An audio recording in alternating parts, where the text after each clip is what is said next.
Good morning, it's Shushin Satori Plants, and I wanted to give you guys an update, but it is raining, and it's going to rain until 11 p.m. tonight.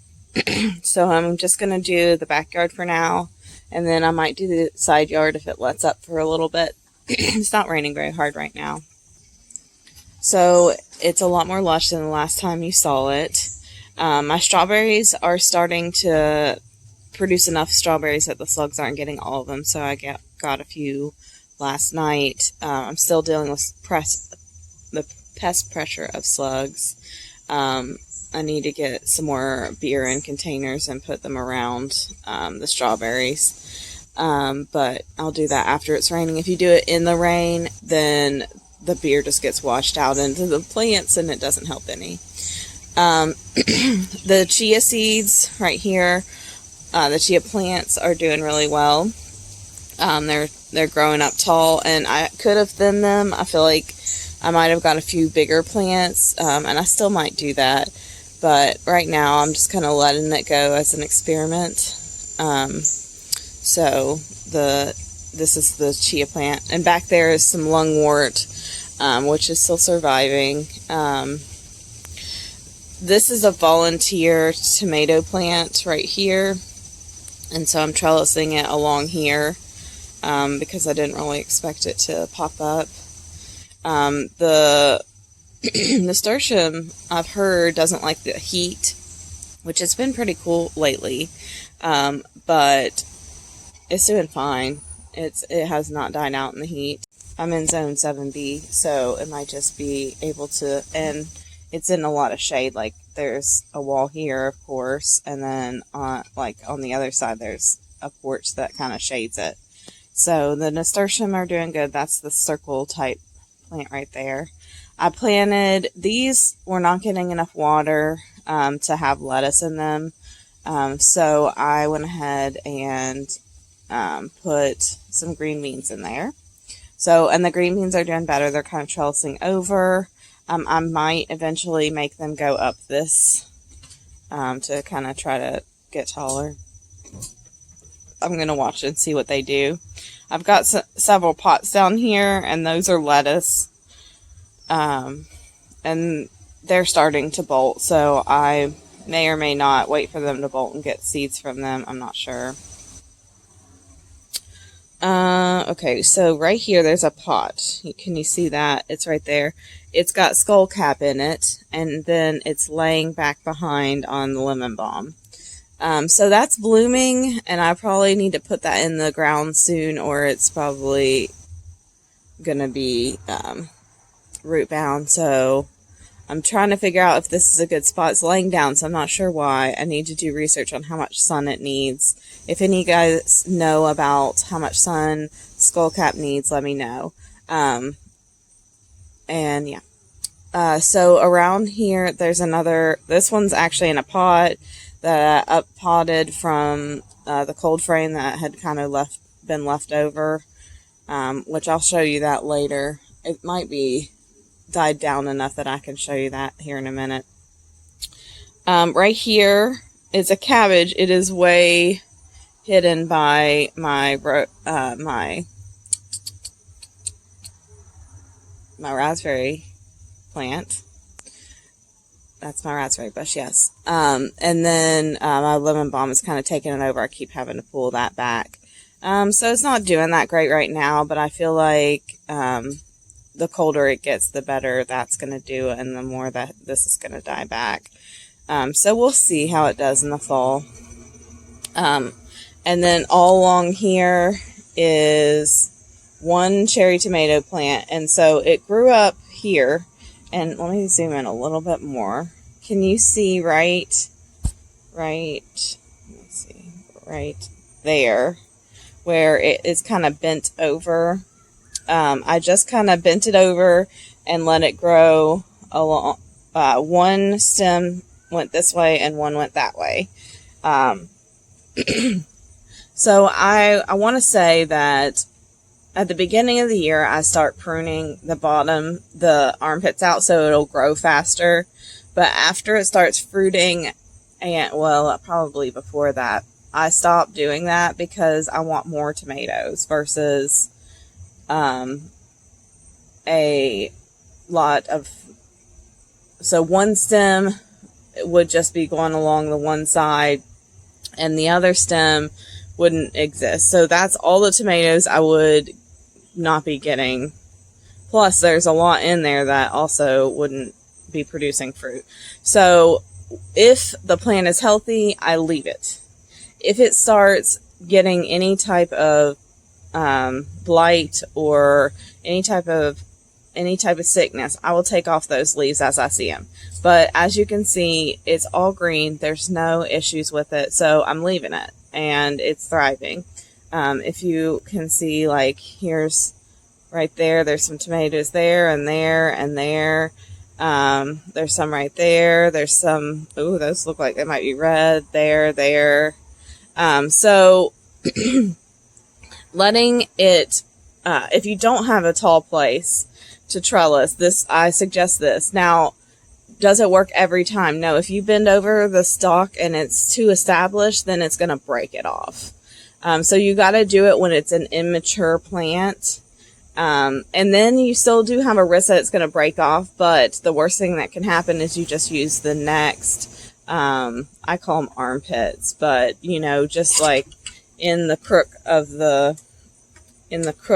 of an elbow, right there is where another plant is going to grow from. So just wait until another one comes and then kind of push it over to the side and it'll grow. I mean, look at it. So this is kind of a mess. It's kind of hard to see. Oh, it's starting to rain harder again. This is Amaranth right here. And it has a tomato cage around it to help it stay up. That's why it's kind of looks like a lot of leafy stuff. And there's also in front of it is in front of it is the raspberry bush. Sorry if my voice sounds weird. I just woke up, but I really wanted to film this today, so I don't care.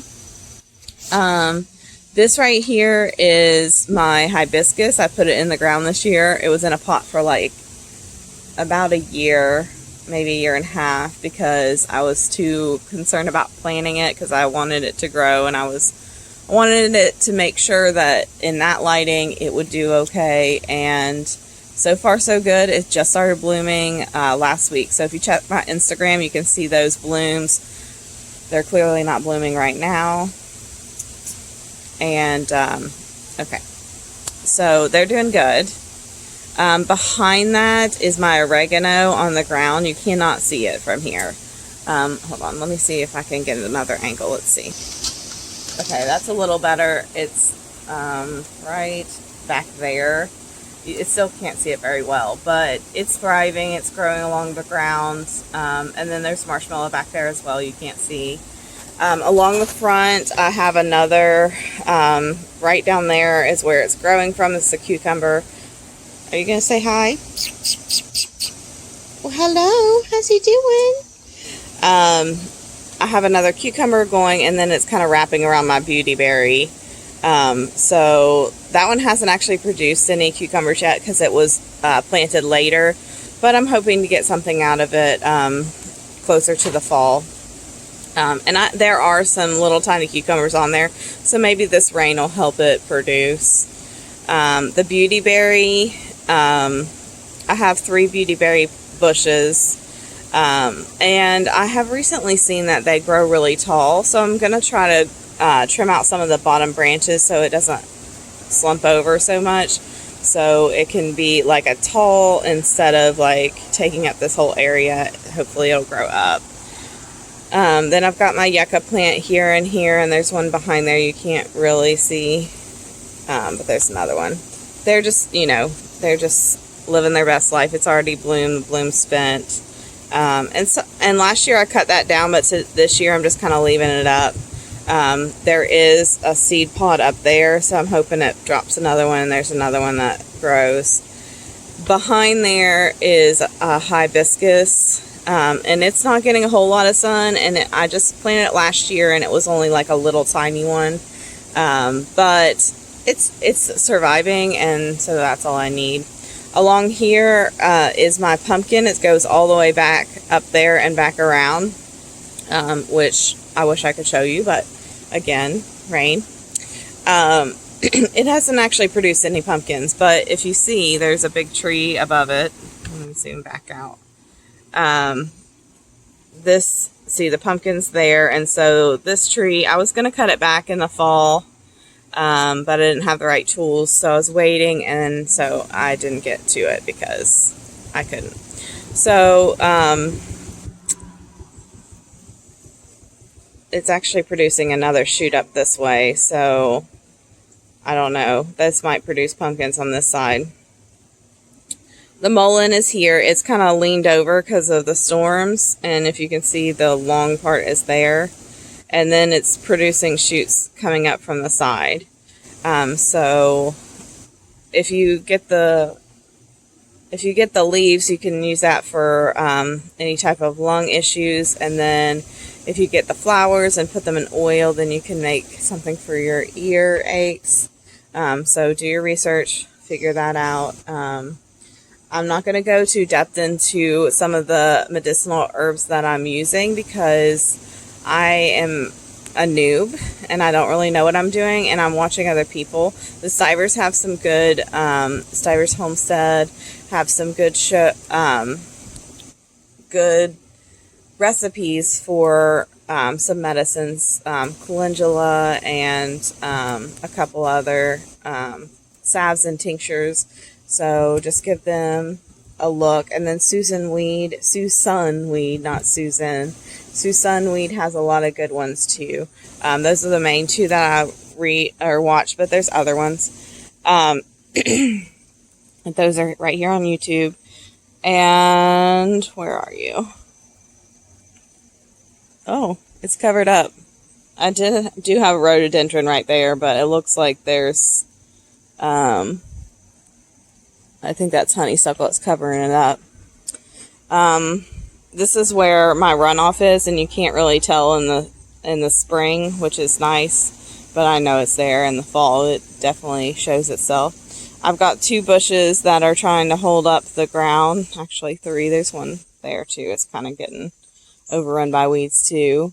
And then I have a hydrangea here, and then there is some heather down there below this pokeweed, which pokeweed's poisonous. I did not plant that there. It just showed up, but it's pretty, so I'm leaving it. And I don't want to take any roots out of the ground because I don't want this to slide down any more than it already has.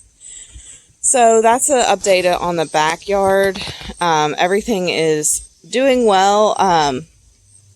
I went through and got some organic fertilizer, which I'll go get the bottle and show you what I used, because this was turning yellow, completely yellow, and it still has a little bit of yellowing on the ends, but it is doing so much better since I've started fertilizing it, and I've only done it twice. So I haven't done it a whole lot, but twice and in the past couple weeks, and it's really helping the garden.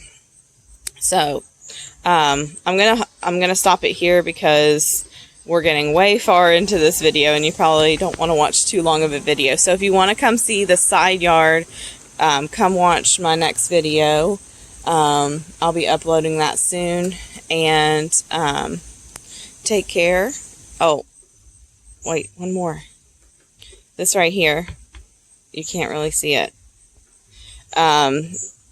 That is sedum that I just kind of, my neighbor got a big chunk of it, several big chunks of it, gave me one, and I just dropped it on the ground right there, and it's been growing. So, because there was bare soil, so I did that, and it's doing great. And then this is a honeysuckle bush, and so that's huge, but I kind of like the way it looks, and it's huge. I mean, like, huge. Like, you know how big yucca is, and like that. Oh my god, that's huge. It's huge. But I like it. I love how jungly this looks in the winter. I mean the summer, and how green everything looks right now. And this one is my Amaranth. I forgot to tell you guys about that. But if you like this video and you want to see more, and you want to see my side garden, which there's a sneak peek, it's over there, then just like this video and subscribe so you can see my next videos. I hope you enjoyed it. I'll talk to you later. Bye.